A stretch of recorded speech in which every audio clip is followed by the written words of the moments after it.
Thaina matam amada tampasana kaubi laisa pungkak pharaklabi nupi macha ama leirami. Aduga tampasanaga matam pumnamakta loinaduna leiba tubolbi kauba huinaw amasu leirami. Tampasanagi apokpi mama leikidre aduna tampasanagi mapa yaimadu nupi amamuk thirami. Ayu anganba matamdo tampasana nganna haugatlaga magi tubolbiga loinana hakchang sajen tauba oina lamjan chelami. Matam aduda tubolbizu matungado ipon poladuna tampasanagi matungda kanna chelai. Asomna anido mayumda amuk halaklami.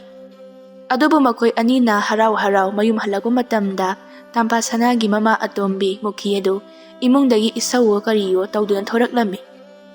Matam aduda tampasanaso imunglomna changge khanna thanglama khongthang adu chap lepi. Aduga tubonbizu tampasanagi manaktuda leplaga mukhida amuk yeng tampasanada amuk yeng tawduna leiri. Aduga mukhisu tampasanabo hek ubaga asumna haireklami. He, kadai chatui? Ha, kadai chatluge ba? Tampasanaso tapna khumlai.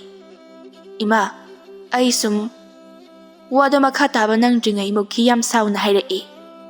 Leisabi nangna ayu anganba matam asida nawa kanaga unaribano. Chalo, nasatu yiningde. Mukhigi athiba wahaidu tabada tampasanagi manakta leptuna leiriba tubonbido mukhida onsinduna gau khonglaklami. Tubonbigi matawdu uraga mukhidu hena saunima phaurai aduna sat hairai. He, kaino nangna aingonda onsin khonglibado ha nang sigera hatopiroro masisu mapu hek lawradana pharoidoriye. Tubonbidu mukhida yenglaga khonglambadu chap lepkhiduna amuk tumin leikirami.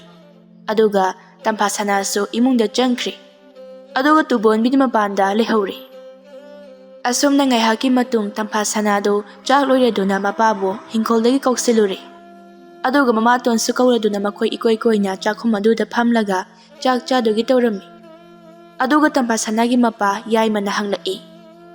Ibema, karin sangno ne chagisibo. Tampasana mamituna mamatonda haifet yengi aduga baba hawai mana thongmani. Hairakliba insangdu tabada mukhidu insang aduda makutuna chup hekta luplagi yengi aduga sat hairai. Sigi insang sidi kanana chagani haiduna thongliba ha kanana chagani haiduna thongliba no sidine noigi nama sibado aduda pijarucho. Asi haiduna insang dekotu tap pairaka tampasanagi chaksaru aduda thok hekta upsilami. Magi nupigi matawdu uraga yaima khonjendu khara kalapna. Karino mama waba dumna ngangba haunabro tawnu ko nang ai saurokani. Moi babadi aini wamata haiba yaponte aingonda onsilaga chaidugiga ngangdugi tawreirabani. Hawai manabu insangni haidun thonglibasibu karino ba nga magai mathakpasu nate. Ekhoibudi pharini nachanupada hore halaklaga sibu chabiyu yagadro. Adudi insangse haunaba nangna sinba yadro ha nakuta sen mayam ama aini pisinduna thamle aduga nangna pairaga leirabadi nangna sindraga aini singadro. Ichanupinadi kari khangluni haibage nangna mama haibadu oirabanina nachana thong thaklibase yengsinba kaidauge. Ho nachanupi ase leisabi pharabani mayum panba yaraba aduga karigi angangno masita sikhrabadi pharadawbani ngamjadre micha yokpaga. Tamphadu mamatonga mapaga anina hainariba wadu taraga tumina lukthaduna leiri. Yaima sauna masi nupisida hatlagi asi haduna phuk haugalai. Mapagi asawa matawdu uraga tampasanadu mamatonbu phukhiba tari khanduna phuk haugalaktuna mapabu khamlami. Baba yare tobase aina luna tawbasida naw chawrina magise miyu hitaba sari aina sum hanbasida pangyada yarabai khalamani masi nupise masi. Mukhidu machindu mukhumlai. Aita ipamna chachakhrage aina nangona leiribase lainingdanaga leibro nangna moithem tawraga phabiba natro. Asi haduna mukhi kapli. Chakhro yare chakhro nang larubadagi aigi mungase men mantadre. Mukhi sauna hera adumaina ka hairabadi sungsa he chatloina nangi nayumase mathang makha onri phawba otkhigadoribani. Yai madu magi ising khuzaidu ta paiduna hekta langlaki Mukhisu masadu sat chathoi. Aduga Karino Mui mapabu ngaurabo Asumna matai manau anidu khatnairami madugi no ngalaga ngasisu tampa sanadu tubonbiga loinana turi mapan aduda chen chongduna sanarami.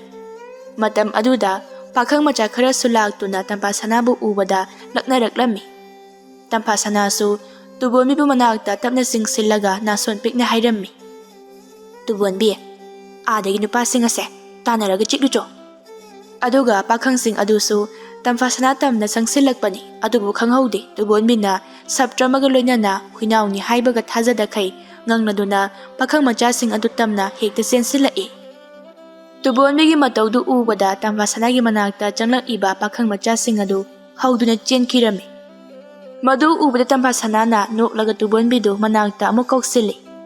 Tubonbi lao waramaniye. Asumna tubonbi su sanabagi ka wabani amu mitanarubagi ga wabani anidu punsillaga tampa sanagi manaktuda kullaga sorkadu thabe honduna leiri. Aduga tampa sanana su tubonbi se wari haiba khangnaduna tapna nanthabiraga hairi. Tubon nangbu warabrane. Tubonbi su wai haibagu mangakadu nomlai. Tampa sana tubonbibu manamda kolo haiduna tubonbigi mamang thangba makhong anidu pairaga tapna chingkhatpi. Aduga tubonbi su tampa sanagi manamduda kolami.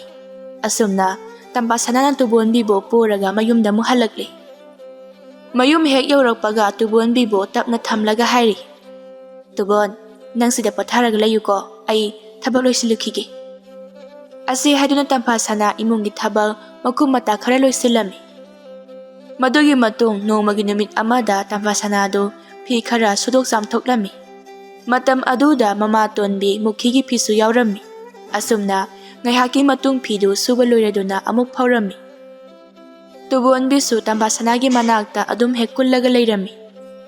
Numitugi numidangwagi matamdu tampa sanana tubon bigi loinana makhoigi sumangda angang macha magumna chen chongduna lakna phana tawraga uyungga yunglaga mangjong chongmi sanadawagi tawrami. Matam aduda mukhisu mapamda chatlubadagi halaktuna magi phidu palangkhokta phawraga leibadu ubada taha changsinduna yenglami. Aduga asumna hairai. Imai bema aidi mangjaredana paisa sidi sabana saredana. Asi haiduna phi aduda kiriba paisa adu lauthoklammi. Mukhigi khonjen tabada tampa sana so sat yenglai. Mukhi phidu pairaga tampa sanagi manakta sangsilai. Aduga phidugi phijidu thangatuna utlaga hairai. He sikari sare ha sikari sarage ba yengo sikari sarage. Tampa sana su phiduda yenglai. Adubu phidugi phijida lupa chama chapi ama kiduna leibadu tampa sanadi ngasai phi subada uhaudrabadina lothok haudre. Aduna mahangna phi suba matamda khudeng aduda phidu pulab hapchilaga makhong aduna suru naikibagi paisadu mayeka loina mangkhiduna ipat patlaga leiribadu urai. Madu ubada tampa sana wahai amata haide tuminna lukthaduna leiri. Mukhi makhatana chairai. Thabak amatang tau hai sinaramada mathong chaba amata hek tarotriba karigino ba masita asi haduna tampa sana magi manado lekthatlami. Matam aduda tampa sanado tapna Imaton ai uhodre aduna lokthok hodabani ai soikhre Imaton. Adubu mukhidi sauna tampa sanabo laktana ilami. Matam aduda tampa sanado tubonmi makhoi anina sanaba matamda sijinnaramba machin tumlaba uyung aduda makoktu yairaga tari. Madu ubada tubonbidu tampa sanagi asogumpham aduda sensinduna yengli. Adubu machin tumba uyung aduna tampa sanagi makok adugi nakchep oirapna thinkibana maram oiraga isu yamna thokle. Idu ubada tubonbidu hui oijarabasu masadu kariguma khara phawbagum mukhida onsinduna laktuna khongli. Matamduda mukhisu chaye makoithi thiraga tubonbida phudogi tawraklami. Adubu tubonbidi aduki matik singa maramna masada karisuna chungda satchen sinduna mukhigi tunglomda karamna laikhibano khanghaude. Aduna mukhigi tunglomdagi phiji aduda tap hekta lai. Tubonbina adumna laklakpaduda mukhisu khangbai kaiba khonjen hauna.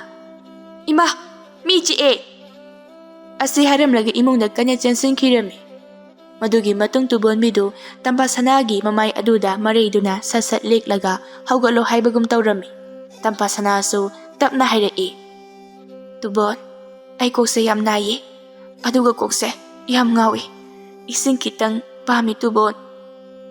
Tampa Sanana hariba wadu tabada tubonbidu kari tawsige haina kalami. Asumna mikup amagi matung tubonbidu hawduna chenkirami. Aduga labukta chatkiba Tampa Sanagi mapa yaimabu koithithiduna yaimagi manak tamna chalaklami. Yaimasu mayumda karage haina mamay adu laithorappa matamda tubonbina hobe chalakpadu uraduna chap leptuna tubonbibu kaurai. Hai, tubonbi, nandi kananga lakliba? Tubonbidu yaimadu onsilaga gaw haina khongi. Yaimasu tubonbigi matawaduda khara chingnarap tawna asumna amuksa hanglai. Tubonbi, nangi mapudi karada lehore. Tubonbidu sa changsinduna yaimagi khudangduda haifet umlaga chingmagi mawongda tawrami. Asumna yaimaga tubonbiga anidu pulab kaminaraklami. Adubu makhoni mayum yorokpa matamdadi mukhina Tampa Sanabu seba tawduna leirami. Aduga mukhidu Tampa Sanada nason pikna hairi. Tampa, napalay. Kariguma napada asingbase hek hadorakpa tarabadi. Ay nikadawgi haibadu yingo. Yaimasu sa chansinduna machagi asokpadu yinglami. Aduga, Ibema, kamay nga soy noy chabo. Mukhi nung siba saduna hairei. Moy babong, ay na jengano haibadi. Aduga sanarinya na. Tubonbiga moy ani jelaga sanabada tu sinduna. Tu, adagi uyung ase. Asida yay sinduna makok ase sokre. Mukhigi wadu tabada tubonbido mukhida onsilaga oidaba ngangano haibagum amuksu khonglakhlami. Matam aduda Tampa Sanado tubonbibu lamduna manata tapna singsilami.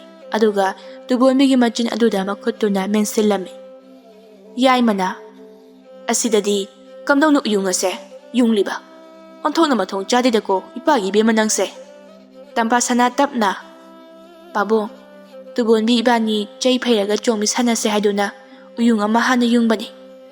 Aduga wadu loidringe mukhina oina wadu thaidokre. Aduni sanabada niyom chumna sanadabagini nako kaise. Asumna numittu hawkre. Madugi matung tangai fadana yaimadu arapam pham amada thabak suba chatpa tarami. Aduna magi nupi atombida machanupi Tampa Sanabu kupna yengsilo haiduna sinarami.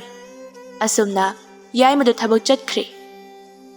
Yaimay hek thabak chatkibaga mukhidu Tampa Sanabu amuk otpa hawrakli. Aduda Tampa Sanasu imung aduda yamna wana leirami. Mukhina imungda nungaina phamlaga leiri. Aduga Tampa Sanana imungi thabaksu taw. Aduga migi thabaksu chatlo madu nangnaba hotnabada mahak yamna wazaki. Aduga mukhina mana hek pokchaba machanupa lamnganbabudi mikup amata thadoklamdi. Laikagi mina mukhibu yamna thina ngangnarami. Atonbida atonbini ataknari haina. Aduga Tampa Sanana wabadu uraga tubonbisu mating pangma ngamjada Tampa Sanagi matung koy inaduna leirami. Noong maginumit amadani ngasidi Tampa Sanado masanungaite haiduna panathengla phawba hawgatlamdi. Aduna mukhina Tampa Sanabu laktuna chingthoklami. Matam aduda Tampa Sanado Mamaton bida sumna hairami. Ima, ay ngasidi isayam nungaitiye. Aduna hawgalaktabani. Ay ngahaktanga hipchakhige. Ima, koksisu yam ngawi. Karigina sanungaitaba. Yam thuna hawgalo. Aduga ne, turendagi sing soklujo. Ay irugadabagi ngaiduna leirabani. Nanaw nupase chaklami hai. Aduna chak thunaba tawge. Mamaton bigi yathangdo hitokpa sungamjada masangamdraba sungamdana upay leita turenda ising sokpa chatpa tarami. Asumna tubonbisu Tampa Sanagi matung induna laklami. Aduga Tampa Sanado turin mapanduda phamlaga apopi mamabo kauduna kapli. Ima, nachayam na wari. Ay bisu lawba lao ba ima? Ima atongi sarayda ay khangba ngamdri ima. Asumna turin mapan aduda phamlaga mapabu sukauduna yamna kaplami. Tampa Sanagi matawdu uraga tubonbisu yamna nungaitri. Aduna Tampa Sanagi mamang aduda kullaga masu nungaitaba sakphamda luktaduna leiri. Asumna Tampa Sanado kapayaba kaplaba matung mayulomda amukaraklami. Madugi matung matamagi khongchat tungina ngasidi tampasana adu laisabi mapung chap chana pharakle aduga tubon misu yamna chawre. Aduga mukhigi machanupa atomba langan basu yamna chawre apha phatta loina khangle. Majai maupa ni dudi yamna nungsinarami. Noongmagi numit amada tampasanagi maupa nupa lamngan madu machiga loina turienda kumlaklami. Aduga tubon misu majai maupa anigi matung ilaklami. Asumna Makoy turienda ising sokpa kumlagpada tampasanada nupa khara nalaknaraklami. Tampasana su tana karimata hairamdabi adu magchatli. Matam aduda nupasing adu tanayraktuna tampasanabu ikoy silami. Nupasing nugi matawdu uraga tampasanado yamna nolukpa mawongda lonya na haizari. Ibungsing, nachay ngilambi bibiyo. Nupasing aduna karimna ba mataw uttuna among hayrai. Singe lairang ning TV ibema asuk phajkhrabi nangna aikhoigi imang sida tuba samlaga chaikrabada ngawroidaba pakhang kana bu leibagi ado nuzagi koloi minglendo haibirak lona Sakhenbi nupa sing nugi matawdu ubada lamngan madu sauningba phaurakle aduga tubon bisu nupa sing aduda onsilaga khongba haurakle asumna tampasanagi khudang adu paidun nupa mari manga changduna chinglami Adugumlaba tanja aduda lamngan madu yamna sauna nupasing adubu inthoknaba hotnarami adubu nupasing aduna lamngan bana khara angang oibaduda irai laina lakjarami matam adu tubon bidu masong phalaga nupasing aduda chongsinduna tap laktuna chikpa haurakli tubon mina chiklakpaduda nupasing adu tampasanabu thadoklamlaga chenkhirami adubu tubon bidi chanana hekta saukhiduna nupasing adubu koitan tanarami aduga nupasing aduso makoy mari mga subanina tubon bida nupa amana jena nungdu khullaga thomlaklami aduga tubon bisu masado sasa thayoktuna thomlakliba nung aduna pandana ba hotnari adubu amuka sunakandagi nupa amana narondagi nung amana amuk thomlaklami matam aduda tubon bido masa thayokpaso nanghauda handakti thomlakliba nung aduna tubon bigi mipan aduda pan khiduna khanghaude tubon bidu nung napan kibagi China na henman kiduna konjen hauna khonglaga machi amada chensenduna China do khanglami aduga tampasanaga lamngan baga machi manaw ani dusu tubon bibu kawra duna tanaraklibani asumna tubon mina konjen hauna khongbagi makhondu tabada machi maupa ani dusu chensenduna yinglami adubu tubon mi mamang thangba makong ani duna magi mipanda pankiba nung aduna maram oiraga isu khara thoklami Thokliba idu lam dun tay thoklaga kapagi mawongda nahe khongduna leiramle tubon migi matawdu uraga tampasanaga lamngan bagado sensenduna tubon bida tapna naladuna asok mampham adu yinglami adubu phanathina soklamle asumna machin maupa ani na tubon mibo mayumda thangduna purakle aduga makoini hek oksilakpaga mukhidu sumangdu leplaga hairai tampha isingdi kadai ima Ising alari, tubol se, hana muta sokpa se, yengkigi. Maadi kadawda so iba.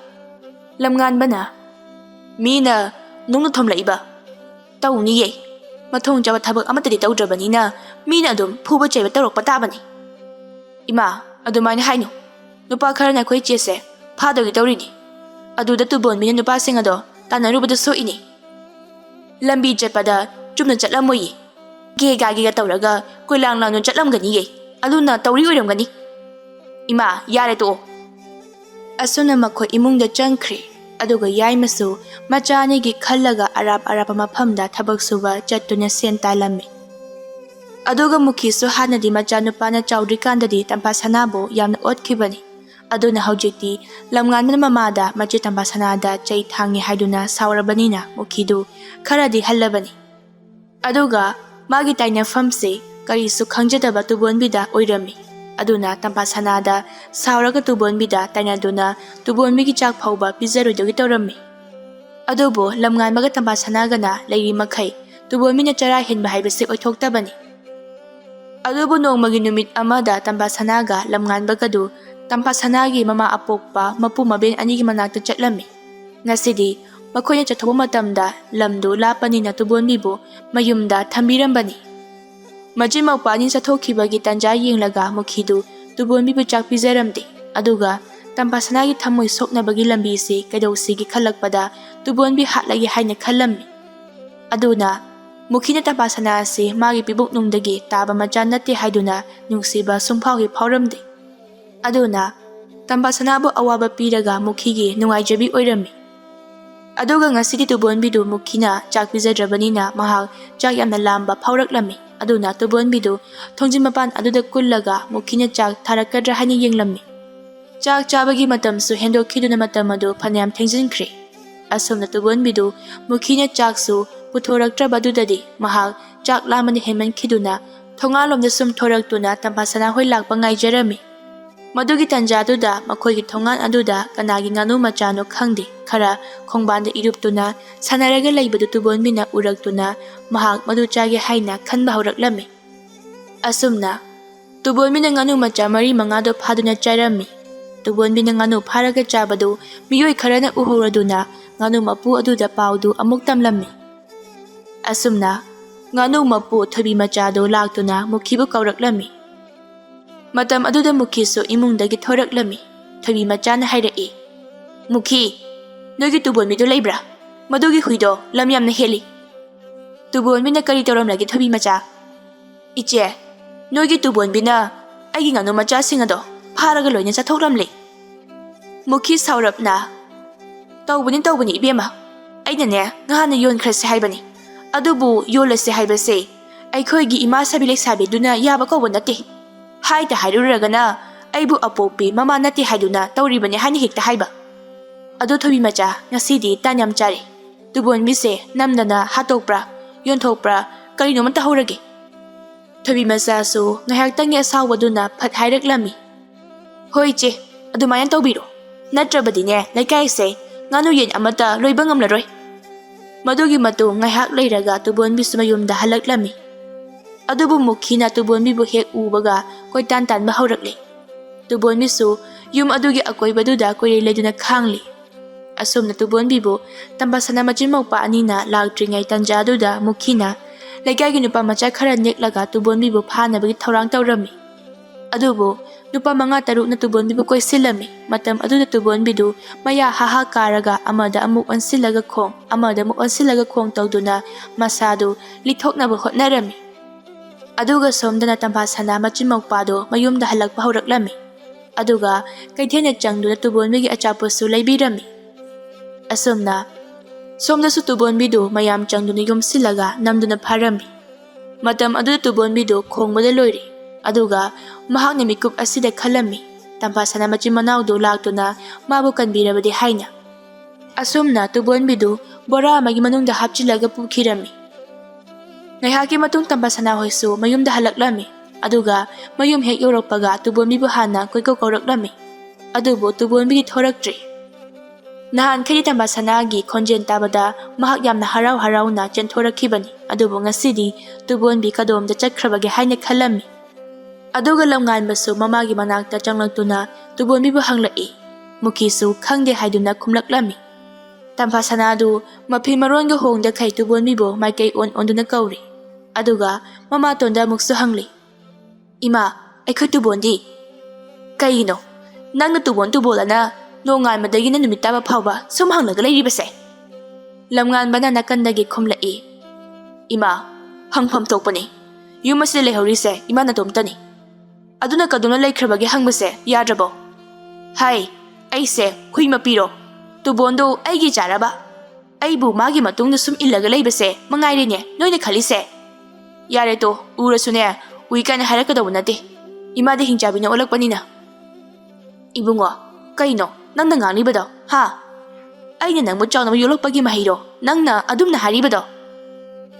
ꯑꯁꯨꯝꯅ ꯂꯝꯉꯥꯟꯕꯒ ꯇꯝꯄꯥꯁꯅꯥꯒꯅ ꯊꯣꯡꯒꯥꯜꯂꯣꯝꯗ ꯑꯃꯨꯛ ꯊꯣꯔꯛꯇꯨꯅ ꯇꯨꯕꯣꯟꯕꯤꯕꯨ ꯀꯣꯏꯀꯧ ꯀꯧꯔꯝꯃꯤ꯫ ꯑꯗꯨꯕꯨ ꯅꯨꯃꯤꯠꯇꯨꯃꯗꯤ ꯇꯨꯕꯣꯟꯕꯤꯗꯨ ꯃꯌꯨꯝꯗ ꯍꯟꯖꯤꯜꯂꯛꯈꯤꯗ꯭ꯔꯦ꯫ ꯃꯊꯪꯒꯤ ꯅꯣꯡꯉꯥꯜꯂꯒ ꯇꯝꯄꯥꯁꯅꯥꯅ ꯇꯨꯕꯣꯟꯕꯤꯕꯨ ꯍꯜꯂꯛꯂꯕ꯭ꯔꯥ ꯍꯥꯏꯅ ꯌꯦꯡꯉꯤ꯫ ꯑꯗꯨꯁꯨ ꯍꯜꯂꯛꯂꯝꯗ꯭ꯔꯤ꯫ ꯑꯗꯨꯅ ꯇꯝꯄꯥꯁꯅꯥ ꯑꯗꯨ ꯋꯥꯈꯜ ꯃꯋꯣꯟ ꯈꯟꯕ ꯍꯧꯔꯛꯂꯦ꯫ ꯑꯁꯨꯝꯅ ꯌꯦꯅꯈꯥꯗ ꯀꯩꯗ ꯀꯣꯏꯆꯠ ꯆꯠꯇꯨꯅ ꯇꯨꯕꯣꯟꯕꯤꯕꯨ ꯑꯁꯨꯝ ꯀꯧꯔꯝꯕꯗꯒꯤ ꯇꯨꯕꯣꯟꯕꯤꯒꯤ ꯃꯇꯨ ꯆꯕꯨꯟ ꯑꯃ ꯏꯒ ꯇꯩꯔꯤ ꯇꯧꯔꯒ ꯇꯥꯗꯨꯅ ꯂꯩꯔꯝꯕꯗꯨ ꯑꯃꯨꯛ ꯎꯔꯛꯂꯦ꯫ ꯃꯗꯨ ꯎꯕꯗ ꯇꯝꯄꯥꯁꯅꯥꯗꯨ ꯇꯞꯅ ꯐꯝꯊꯔꯒ ꯇꯨꯕꯣꯟꯕꯤꯒꯤ ꯃꯇꯨꯗꯨ ꯈꯨꯟꯒꯠꯂꯒ ꯌꯦꯡꯂꯤ꯫ ꯃꯗꯨꯒꯤ ꯃꯇꯨꯡ ꯇꯝꯄꯥꯁꯅꯥ ꯍꯦꯟꯅ ꯈꯣꯏꯔꯥꯡꯕ ꯐꯥꯎꯔꯛꯂꯦ꯫ ꯆꯤꯡꯅꯕꯁꯨ ꯍꯦꯟꯒꯠꯂꯛꯂꯤ ꯑꯗꯨꯅ ꯃꯍꯥꯛ ꯀꯞꯂꯤ ꯀꯞꯂꯤ ꯇꯧꯔꯒ ꯍꯥꯏꯔꯤ ꯇꯨꯕꯣꯟ ꯅꯪꯕꯨ ꯀꯔꯥꯏꯗ ꯂꯩꯕꯒꯦ ꯑꯩꯅ ꯅꯪ ꯊꯤꯔꯛꯂꯤꯕꯁꯦ ꯉꯔꯥꯡꯗꯒꯤꯅꯤ ꯑꯩ ꯃꯇꯨꯡꯗꯗꯤ ꯅꯪꯕꯨ ꯊꯅꯝꯗꯨꯅ ꯃꯐꯝ ꯀꯩꯗꯁꯨ ꯆꯠꯂꯔꯣꯏꯌꯦ ꯑꯗꯨꯒ ꯑꯁꯣꯝꯗꯁꯨ ꯇꯨꯕꯣꯟꯕꯤꯗꯨ ꯉꯔꯥꯡꯒꯤ ꯅꯨꯄꯥꯁꯤꯡ ꯑꯗꯨꯅ ꯕꯣꯔꯥ ꯃꯅꯨꯡꯗꯒꯤ ꯂꯧꯊꯣꯔꯛꯂꯒ ꯄꯨꯟꯗꯨꯅ ꯊꯝꯂꯤꯕꯅꯤ ꯑꯗꯨꯒ ꯇꯨꯕꯣꯟꯕꯤꯁꯨ ꯇꯝꯕꯥ ꯁꯅꯥꯕꯨ ꯅꯤꯡꯁꯤꯡꯂꯒ ꯇꯨꯐꯛ ꯇꯨꯄꯥꯏ ꯆꯟꯗꯨꯅ ꯂꯩꯔꯝꯃꯤ ꯃꯍꯥꯛ ꯈꯣꯡꯕꯗ ꯈꯣꯟꯖꯦꯜ ꯊꯣꯛꯇ꯭ꯔꯦ ꯍꯦꯛ ꯈꯣꯡꯂꯨꯕꯗ ꯃꯥꯕꯨ ꯍꯥꯠꯇꯧꯒꯤ ꯉꯥꯏꯔꯒ ꯂꯩꯔꯕꯅꯤꯅ ꯃꯥꯁꯨ ꯀꯤꯗꯨꯅ ꯅꯥꯍꯦ ꯀꯞꯂꯤ ꯑꯁꯣꯝꯗꯁꯨ ꯂꯝꯉꯥꯟꯕꯒ ꯇꯝꯕꯥ ꯁꯅꯥꯒꯗꯨ ꯂꯝꯕꯤ ꯂꯝꯖꯥꯎꯗ ꯊꯣꯛꯇꯨꯅ ꯂꯩꯀꯥꯏꯒꯤ ꯃꯤꯑꯣꯏꯁꯤꯡꯗ ꯍꯪꯂꯝꯃꯤ ꯃꯇꯝ ꯑꯗꯨꯗ ꯊꯣꯏꯕꯤꯆꯥꯒꯁꯨ ꯊꯦꯡꯅꯔꯝꯃꯤ ꯇꯝꯄꯥ ꯁꯅꯥꯁꯨ ꯊꯣꯏꯕꯤ ꯃꯆꯥꯗ ꯇꯨꯕꯣꯟꯕꯤꯕꯨ ꯍꯪꯂꯝꯃꯤ ꯑꯗꯨꯒ ꯊꯣꯏꯕꯤ ꯃꯆꯥꯅꯁꯨ ꯉꯔꯥꯡ ꯃꯥꯒꯤ ꯉꯥꯅꯨ ꯆꯥꯊꯣꯛꯈꯤꯕꯒꯤ ꯋꯥꯔꯤꯗꯨ ꯂꯤꯔꯛꯂꯝꯃꯤ ꯃꯤꯀꯨꯞ ꯑꯗꯨꯗ ꯈꯪꯍꯧꯗꯦ ꯂꯝꯉꯥꯟꯕꯗꯨ ꯏꯃꯨꯡꯂꯣꯝꯗ ꯈꯣꯡꯂꯩ ꯊꯨꯅ ꯆꯦꯟꯁꯤꯟꯈꯤꯔꯝꯃꯤ ꯑꯗꯨꯒ ꯇꯝꯄꯥ ꯁꯅꯥ ꯃꯧꯄꯥ ꯅꯨꯄꯥꯕꯨ ꯇꯥꯟꯅꯔꯛꯏ ꯂꯝꯉꯥꯟꯕ ꯁꯥꯎꯅ ꯏꯃꯥ ꯇꯨꯕꯣꯟꯕꯤ ꯀꯔꯥꯏꯗ ꯊꯝꯈ꯭ꯔꯦ ꯁꯦꯡꯅ ꯍꯥꯏꯌꯣ ꯃꯨꯈꯤ ꯃꯆꯥꯒꯤ ꯑꯁꯥꯎꯕ ꯃꯇꯧꯗꯨ ꯎꯔꯒ ꯃꯥꯅ ꯍꯦꯟꯅ ꯁꯥꯎꯖꯤꯜꯂꯛꯇꯨꯅ ꯍꯥꯏꯔꯛꯏ ꯑꯩꯅ ꯍꯥꯠꯇꯣꯛꯈ꯭ꯔꯦ ꯅꯪ ꯀꯩꯗꯧꯒꯦ ꯍꯥꯏꯕꯅꯣ ꯏꯃꯥ ꯑꯁꯦꯡꯕꯗꯣ ꯍꯥꯏꯔꯣ ꯍꯥꯏꯕꯅꯦ ꯇꯝꯄꯥ ꯁꯅꯥꯁꯨ ꯆꯦꯟꯁꯤꯜꯂꯛꯇꯨꯅ ꯃꯧꯄꯥ ꯅꯨꯄꯥꯕꯨ ꯈꯝꯂꯝꯃꯤ ꯑꯗꯨꯒ ꯍꯥꯏꯔꯤ ꯂꯝꯉꯥꯟꯕ ꯌꯥꯔꯦ ꯑꯩꯈꯣꯏꯒꯤ ꯇꯨꯕꯣꯟꯕꯤꯗꯣ ꯍꯤꯡꯂꯝꯂꯔꯣꯏꯌꯦ ꯇꯝꯄꯥ ꯁꯅꯥ ꯋꯥꯍꯩꯗꯨ ꯍꯥꯏꯕ ꯂꯣꯏꯔꯛꯄꯗ ꯃꯤꯠꯀꯤ ꯄꯤꯁꯨ ꯂꯣꯏꯅꯔꯛꯂꯤ ꯏꯃꯥ ꯅꯪꯒꯤ ꯊꯃꯣꯏꯁꯦ ꯀꯔꯝꯕ ꯊꯃꯣꯏꯅꯣ ꯇꯨꯕꯣꯟꯕꯤꯗꯣ ꯃꯕꯨꯛ ꯌꯥꯝꯅ ꯐꯕꯅꯤ ꯑꯗꯨꯒ ꯀꯔꯤꯒꯤꯅꯣ ꯏꯃꯥꯅ ꯃꯥꯕꯨ ꯑꯗꯨ ꯇꯥꯊꯤꯔꯤꯕꯗꯨꯕꯣ ꯑꯁꯣꯝꯗꯅ ꯇꯨꯕꯣꯟꯕꯤꯕꯨ ꯅꯨꯄꯥꯁꯤꯡ ꯑꯗꯨꯅ ꯍꯥꯠꯇꯣꯛꯂꯒ ꯆꯥꯔꯁꯤ ꯍꯥꯏꯅ ꯇꯨꯕꯣꯟꯕꯤꯕꯨ ꯍꯥꯠꯇꯧꯒꯤ ꯇꯧꯔꯤ ꯑꯗꯨꯒ ꯊꯋꯥꯏ ꯄꯥꯟꯕ ꯖꯤꯕ ꯈꯨꯗꯤꯡꯃꯛꯁꯤ ꯁꯤꯕ ꯄꯥꯝꯗꯕꯅꯤꯅ ꯇꯨꯕꯣꯟꯕꯤꯗꯨ ꯅꯨꯄꯥꯁꯤꯡ ꯑꯗꯨꯒꯤ ꯃꯇꯧꯗꯨ ꯎꯕꯗ ꯃꯍꯥꯛ ꯀꯔꯝꯅ ꯅꯥꯟꯊꯣꯛꯂꯁꯤꯒꯦ ꯍꯥꯏꯅ ꯈꯜꯂꯤ ꯑꯗꯨꯒ ꯁꯣꯝꯗꯅ ꯃꯨꯈꯤꯅ ꯍꯥꯏꯔꯤ ꯃꯥꯕꯨ ꯀꯅꯥꯅ ꯃꯤꯒꯤ ꯉꯥꯅꯨ ꯆꯥꯕꯤꯌꯨ ꯍꯥꯏꯒꯦ ꯑꯗꯨꯏꯗꯤ ꯍꯥꯠꯇꯣꯛꯄ ꯇꯥꯕ ꯇꯝꯕꯥ ꯁꯅꯥ ꯇꯞꯅ ꯏꯃꯥ ꯅꯆꯥ ꯀꯩꯁꯨ ꯁꯥꯎꯖꯔꯣꯏ ꯑꯗꯣ ꯇꯨꯕꯣꯟꯕꯤꯒꯤ ꯑꯁꯤꯕ ꯃꯁꯥ ꯐꯨꯝꯈꯤꯕ ꯃꯐꯝ ꯑꯗꯣ ꯑꯃꯨꯛꯇ ꯍꯥꯏꯕꯤꯌꯨ ꯉꯔꯥꯡ ꯑꯩꯅ ꯏꯃꯥꯒꯤ ꯃꯐꯝꯗ ꯆꯠꯂꯝꯗꯥꯏꯗꯁꯨ ꯑꯩꯒꯤ ꯏꯇꯨꯡ ꯏꯟꯅꯔꯛꯇꯨꯒꯤ ꯇꯧꯍꯧꯕꯅꯤ ꯑꯗꯨꯒ ꯃꯥꯗꯤ ꯑꯩꯕꯨꯁꯨ ꯌꯥꯝ ꯅꯤꯡꯖꯕꯅꯤ ꯑꯁꯤ ꯍꯥꯏꯗꯨꯅ ꯇꯝꯐꯥ ꯃꯤꯠꯀꯤ ꯄꯤ ꯈꯥꯝꯕ ꯉꯝꯗ꯭ꯔꯤ ꯃꯨꯈꯤꯅ ꯑꯩ ꯇꯥꯅꯤꯡꯗꯦ ꯁꯤꯈ꯭ꯔꯕꯗꯤ ꯁꯤꯈ꯭ꯔꯦ ꯋꯥ ꯂꯣꯏꯔꯦ ꯃꯁꯤꯗ ꯍꯟꯖꯤꯟ ꯍꯟꯖꯤꯟ ꯉꯥꯡꯕꯒꯤ ꯃꯊꯧ ꯇꯥꯗꯦ ꯋꯥꯍꯩꯁꯤ ꯍꯥꯏꯔꯝꯂꯒ ꯃꯨꯈꯤ ꯃꯈꯣꯡ ꯑꯗꯨ ꯊꯥꯡꯕ ꯍꯧꯏ ꯃꯇꯝ ꯑꯗꯨꯗ ꯇꯝꯄꯥ ꯁꯅꯥ ꯆꯦꯟꯁꯤꯟꯗꯨꯅ ꯃꯨꯈꯤꯒꯤ ꯃꯈꯣꯡ ꯀꯣꯜꯂꯒ ꯏꯃꯥ ꯑꯗꯨꯝꯅ ꯇꯧꯕꯤꯒꯅꯨ ꯑꯩ ꯇꯨꯕꯣꯟꯕꯤꯗꯣ ꯑꯔꯣꯏꯕ ꯑꯣꯏꯅ ꯑꯃꯨꯛꯇꯪ ꯌꯦꯡꯖꯒꯦ ꯃꯥꯒꯤ ꯃꯁꯥꯗꯣ ꯀꯔꯥꯏꯗ ꯐꯨꯝꯒꯦ ꯏꯃꯥ ꯑꯗꯨꯕꯨ ꯃꯨꯈꯤꯗꯤ ꯇꯝꯄꯥ ꯁꯅꯥꯕꯨ ꯀꯥꯎꯊꯣꯛꯂꯝꯂꯒ ꯏꯃꯨꯡꯗ ꯆꯪꯈ꯭ꯔꯦ ꯂꯝꯉꯥꯟꯕꯁꯨ ꯃꯃꯥꯅꯤꯅ ꯍꯥꯠꯂꯨꯕ ꯌꯥꯗꯦ ꯃꯨꯈꯤꯗ ꯁꯥꯎꯅ ꯌꯦꯡꯗꯨꯅ ꯂꯩꯍꯧꯔꯤ ꯑꯗꯨꯒ ꯁꯣꯝꯗꯅ ꯅꯨꯄꯥꯁꯤꯡ ꯑꯗꯨꯅ ꯇꯨꯕꯣꯟꯕꯤꯗꯨ ꯕꯣꯔꯥ ꯃꯅꯨꯡꯗ ꯑꯃꯨꯛ ꯍꯥꯞꯂꯒ ꯂꯧꯕꯨꯛ ꯂꯝꯍꯥꯡ ꯑꯃꯗ ꯄꯨꯔꯁꯦ ꯍꯥꯏꯗꯨꯅ ꯋꯥꯔꯤ ꯁꯥꯟꯅꯔꯤ ꯑꯗꯨꯒ ꯇꯨꯕꯣꯟꯕꯤꯁꯨ ꯀꯔꯤꯃꯠꯇ ꯈꯪꯗꯕ ꯁꯥꯗꯨꯅ ꯇꯨꯃꯤꯟꯅ ꯀꯨꯜꯂꯤ ꯅꯨꯄꯥ ꯑꯃꯅ ꯆꯪꯁꯤꯜꯂꯛꯇꯨꯅ ꯇꯨꯕꯣꯟ ꯅꯪꯗꯤ ꯉꯁꯤꯗꯒꯤ ꯃꯊꯛꯇ ꯂꯩꯔꯨꯔꯣꯅꯦꯀꯣ ꯑꯁꯤ ꯍꯥꯏꯗꯨꯅ ꯇꯨꯕꯣꯟꯒꯤ ꯃꯁꯥꯗꯨ ꯕꯣꯔꯥ ꯑꯃꯗ ꯍꯥꯞꯆꯤꯟꯗꯨꯒꯤ ꯇꯧꯔꯤ ꯃꯗꯨꯒꯤ ꯇꯟꯖꯥꯗꯨꯗ ꯍꯥꯏꯅꯕ ꯂꯩ ꯑꯇꯦꯟꯕ ꯁꯟꯅ ꯋꯥꯏꯕꯗꯤ ꯁꯔꯨ ꯐꯪꯉꯤ ꯍꯥꯏꯕꯒꯨꯝ ꯇꯨꯕꯣꯟꯕꯤꯗꯨ ꯃꯊ꯭ꯋꯥꯏ ꯍꯤꯡꯅꯕꯒꯤꯗꯃꯛꯇ ꯅꯨꯄꯥꯗꯨꯒꯤ ꯃꯈꯨꯠꯇꯨꯗ ꯇꯥꯞ ꯂꯥꯛꯇꯨꯅ ꯆꯤꯛꯂꯝꯃꯤ ꯑꯗꯨꯒ ꯃꯥꯅ ꯀꯨꯏꯔꯦꯡ ꯂꯦꯡꯕꯗꯨꯗ ꯄꯨꯜꯂꯤꯕ ꯊꯧꯔꯤꯒꯤ ꯀꯤꯁꯤ ꯑꯗꯨꯁꯨ ꯅꯥꯟꯊꯣꯛꯄ ꯍꯧꯔꯛꯂꯝꯃꯤ ꯑꯗꯨꯒꯨꯝꯂꯕ ꯃꯤꯀꯨꯞ ꯑꯗꯨꯗ ꯃꯣꯏ ꯅꯨꯄꯥ 3-4 ꯆꯪꯁꯤꯟꯗꯨꯅ ꯇꯨꯕꯣꯟꯕꯤꯗ ꯆꯩ ꯑꯃ ꯄꯥꯏꯔꯒ ꯐꯠ ꯐꯠ ꯀꯟꯊꯕ ꯍꯧꯔꯛꯄꯗ ꯇꯨꯕꯣꯟꯕꯤꯗꯨ ꯄꯨꯜꯂꯤꯕꯗꯨ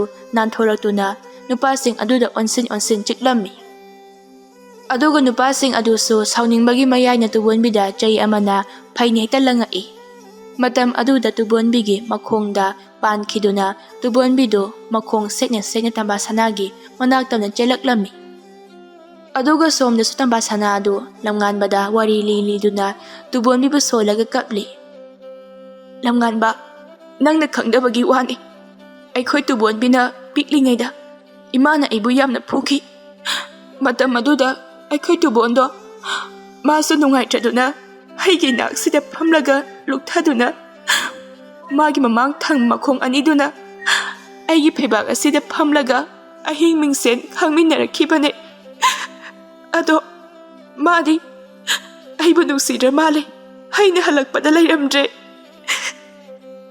Madugi tanja aduda tubonbidu tambasanagi sumang aduda leplaga ay lakli haibagum makhondu siri khonglaklammi. Huina khongbagi khonjen tabada tambasanaga lamnganbagadu ina kharomdagi khonglei thuna chenthoraklammi. Tubonbi sumamaidu haira duna tambasanabu thorao haina khongli. Aduga majun maupa anidusu tubonbi ubada yamna ngakpa amaga loinana chensilaktuna tubonbigi masadu pairaga tapna kawi. Tubonbi so haw haina khumbagu mangaktu nomlai aduga tampasanabu ubada masu tampasanada ngasinduna angang macha magum laikhirami. Aduga tampasanasu tubonbida jeje konsilaga kapli aduga hairi. Nang ngarangdagi karaida lairuge? Ha? Tubon, ay nahalagpada nang lairamdabado. Ay kiyam nungaiti khangbra. Iche, tubonbi say makhongdi ithui.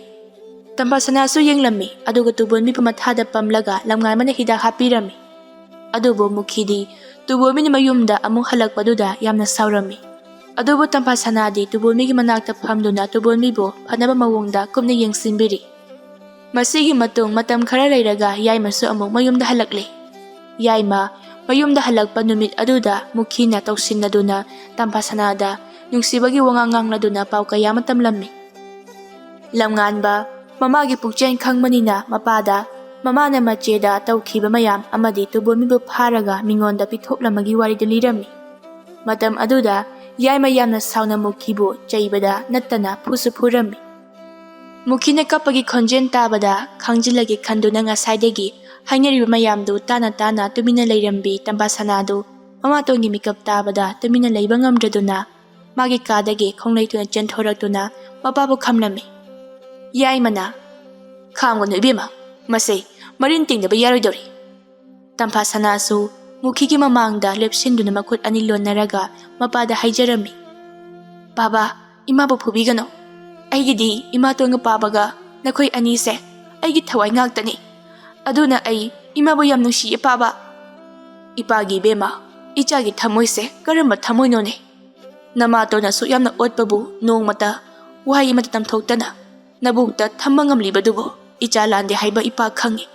Aduna namatona sei phuraga waraktrabadi yararoi. Lamnganbana iche khamono. Ichegi lamnganba iche di imana phurasu chairasu chaina phaude.